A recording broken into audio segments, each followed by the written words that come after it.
Hello everyone and welcome. My name is Jordan and today we're going to be looking at 10 good/awesome players. I decided to do this because I looked online for helpful hints to make this video because I wanted to do a follow-up on the last video.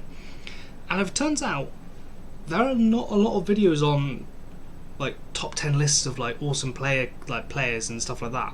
So I wanted to go through a couple of things that what I like to see in players, what types of players I like to see, the good versions anyway. So let's begin. At number 1, never a bad time to roleplay player. The never bad time to roleplay player is a player that understands that even though the initiative has been called and combat has started, doesn't mean it's time to stop roleplaying. Never a bad time to roleplay player might decide to taunt the enemy if they can understand what they're talking about, or communicate with the other players and say, hey, you go over after him, he's about to do something, or hey, get the spellcaster, he's about to cast something, and stuff like that. And then maybe hopefully the players that they were talking to then go off to do something, hopefully relevant to what they said. But yeah, the never a bad time to roleplay player is one of my favourites. The never a bad time to roleplay player is also, it's just fantastic. Okay, just because combat has started doesn't mean that combat cannot end through roleplay.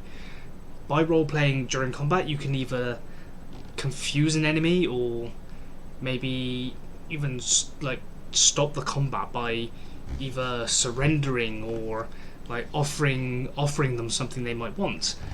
A while back, some of my players were in the Underdark, and instead of continuing the fight, which they were getting their asses kicked, they decided to try and stop the fight, converse with the Durgar, and then got taken off to their queen. But yeah, the never a bad time to roleplay player, one of the better ones.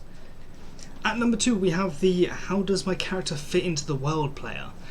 The how does my character fit into the world player is again a very, very good mindset to have when you're a player going into a new campaign or a homebrew campaign or anything like that, because it means that the player wants their character to be melded into the world and fit within the world, so it doesn't feel like they've just been taken out of somewhere else and plonked in this random ass world. A good example of this would be a player asking their dungeon master,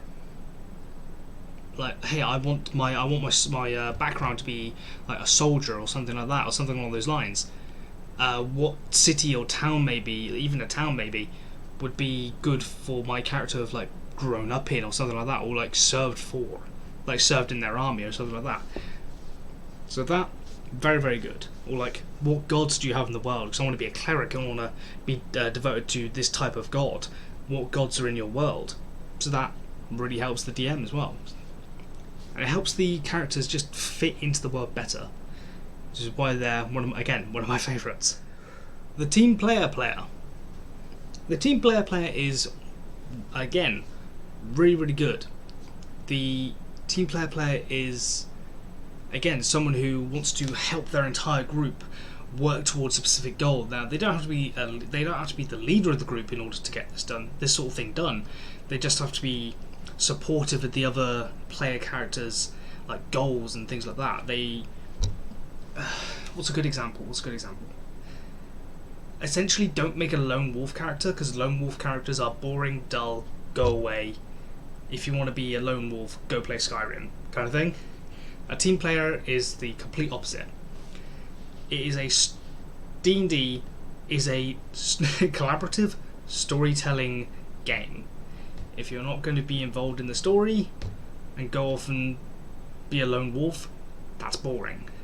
No one likes the lone wolf. It's boring, it's dull. Again, go play Skyrim if you want that. Number 4, learn their characters' abilities and spells.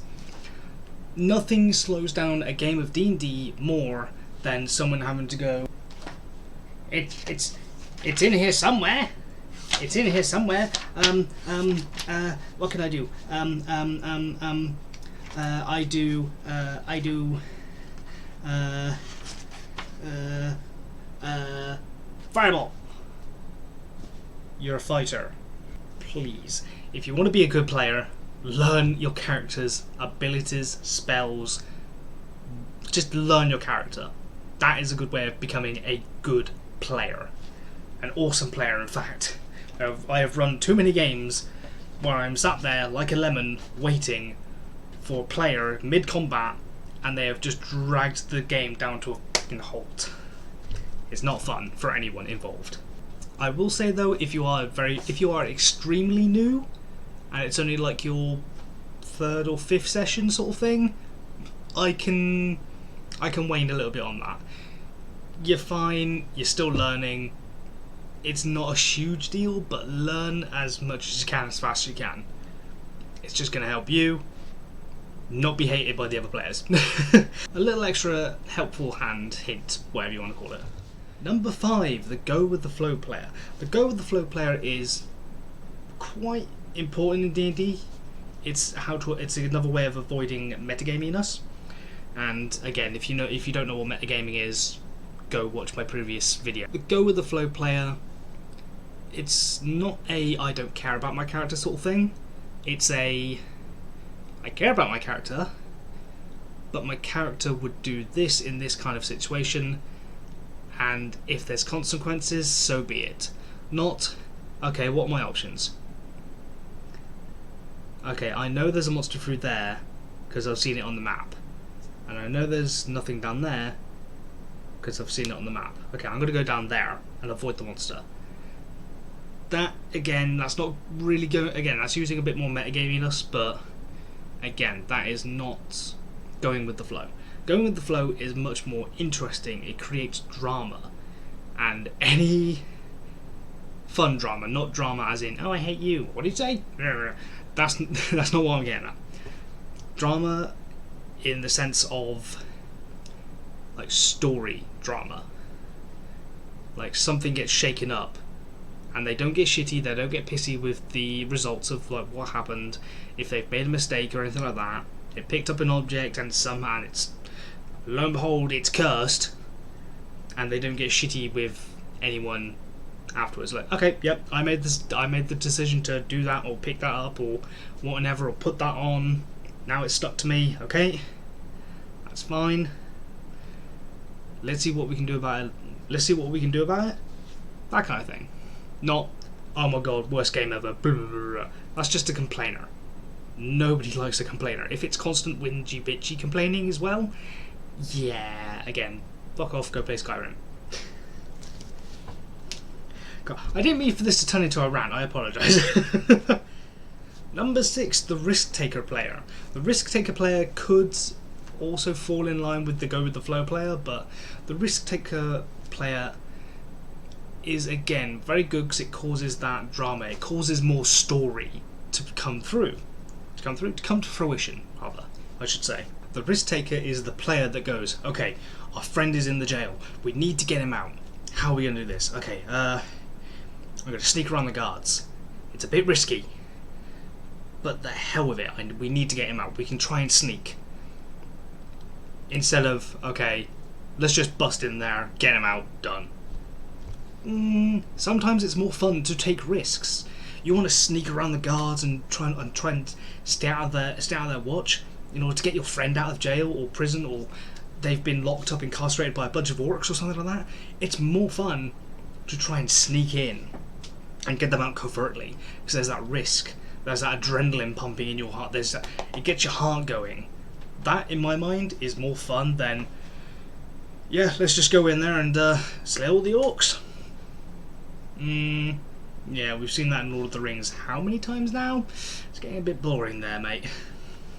Anyway, on to the next one. Number 7, the planning player. The planning player is someone who looks at a situation, applies logic to it, especially if they're playing a very smart character, with a decent intellect score, or maybe even a decent wisdom score. They're like, okay, there's a situation.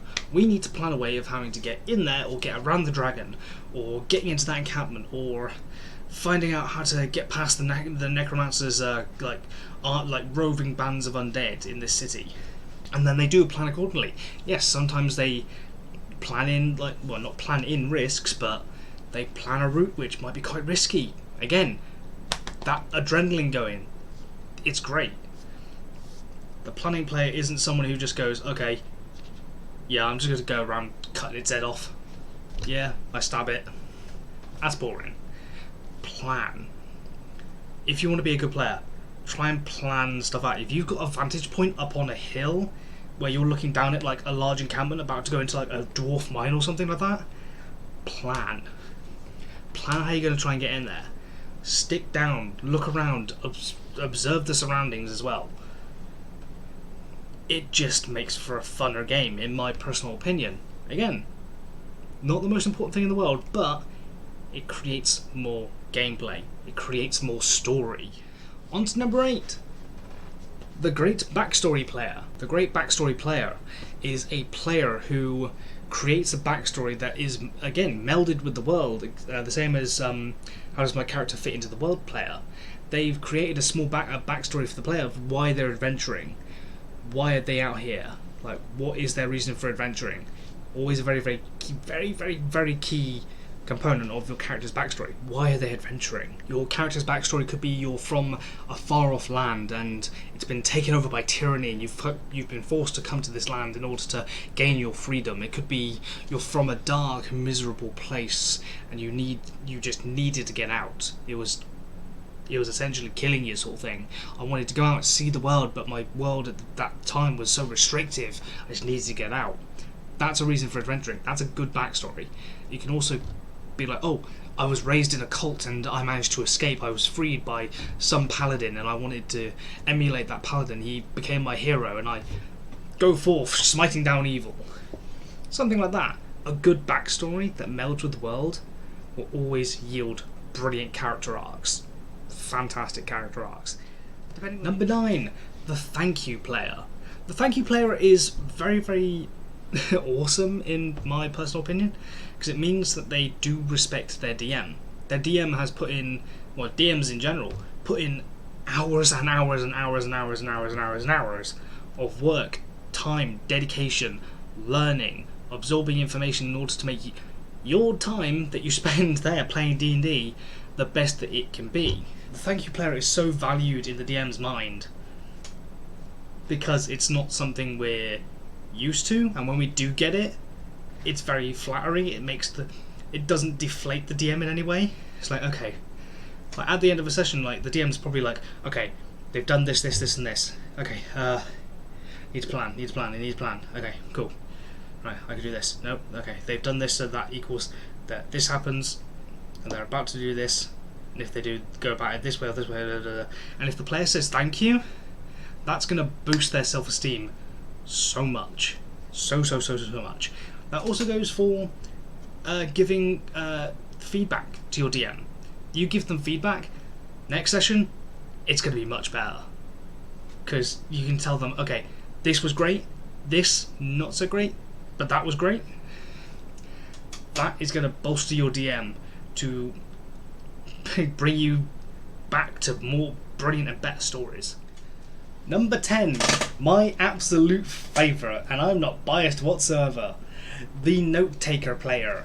The Note Taker is so goddamn valued in D&D. If you are a player that does not take notes, that signals to your DM, and maybe even some of the other players, that you don't really care about the game. Now don't get me wrong. If you can take down a few little notes here and there, like names, maybe a couple of place names, stuff like that, that's fine. But when you're noting down names, places, dates, artifact names, where you got this specific thing, the ruler of this place's name is blah, the name of that place is blah, this is the history of it. If you can basically write down pretty much everything the DM is saying, like history and world-wise and stuff that pertains to you guys as players, that is so goddamn important. If you're recording the sessions, like me personally, for YouTube and stuff like that, then note-taking isn't as important until you need it right there and then. I, as a DM, have the opportunity to look back at the previous episodes and always take notes of like, okay, they did that last episode, okay, that's going to cause this to happen this episode, and I can do that whilst I'm planning for the next session. For a player, you might need to remember a piece of information that happened in real time, months ago, in game time, about a couple of days ago, you need that information to hand right there and then. Always take notes. A great, fantastic, awesome player takes notes. And that's it, guys. Thank you very much for joining me today. If you liked it, make sure you hit that like button and even subscribe. Hit that little bell icon so you get ding dong notifications every day, every time I upload a video or start a stream. Anyway, guys, I'm gonna leave you to the next one. Peace, bye, love you guys. The Great Black. Try that again. The Great Backstory Player.